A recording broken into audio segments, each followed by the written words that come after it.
Day 18 of my Japanese adventure. Farewell, Pikachu-scented tears, and Bostonian price gouging.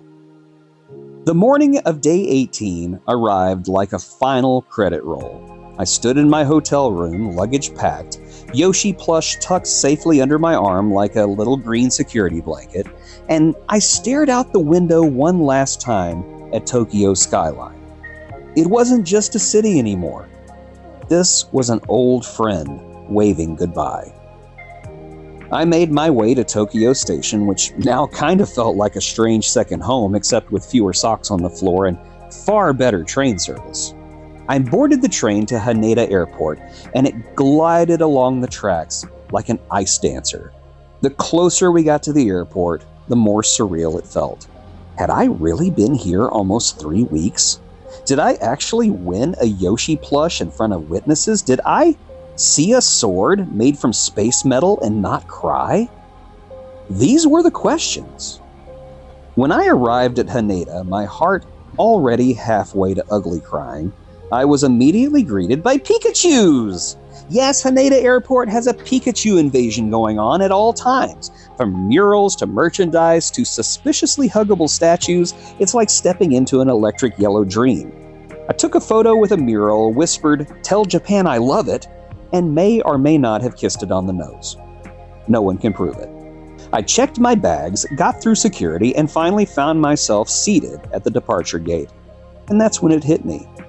I looked out the window, the city shimmering in the distance, and I made my heartfelt internal speech.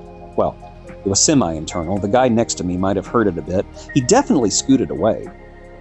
Japan, you magnificent land of vending machines, ancient temples, futuristic toilets, and claw machines of destiny. You have changed me. You have shown me that the world is wide, beautiful, strange, and full of mystery. The people here welcomed me with kindness, patience, and more food than my intestines were designed to process. You've made me feel smaller in the best possible way, like I'm part of something enormous. I've grown, I've laughed, I've collected flavored Kit Kats I can't explain to airport security, and I promise you, I will return. My boarding group was called, and I shuffled onto the plane like a samurai in sneakers, my soul a swirl of sentimentality and airline peanuts. Many hours later, I landed in Boston, exhausted but spiritually radiant. I checked hotel prices near the airport and promptly screamed. $400 for a Motel 6 30 miles away? For that price, the towels better be woven from unicorn fur and the minibar better include a signed apology from the ghost of Paul Revere. Needless to say, I did not spend $400 on principle, morals, and a tight budget. Instead, I found a hostel to the bargain price of $150, which felt more like a legal gray area than a deal.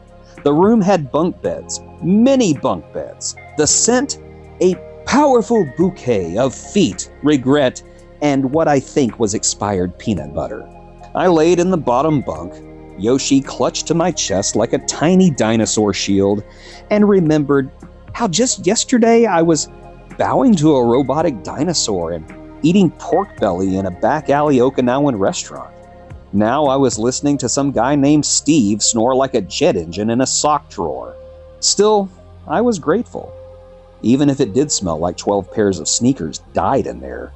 The next morning, I dragged myself to the airport, feeling like a backpacking war veteran.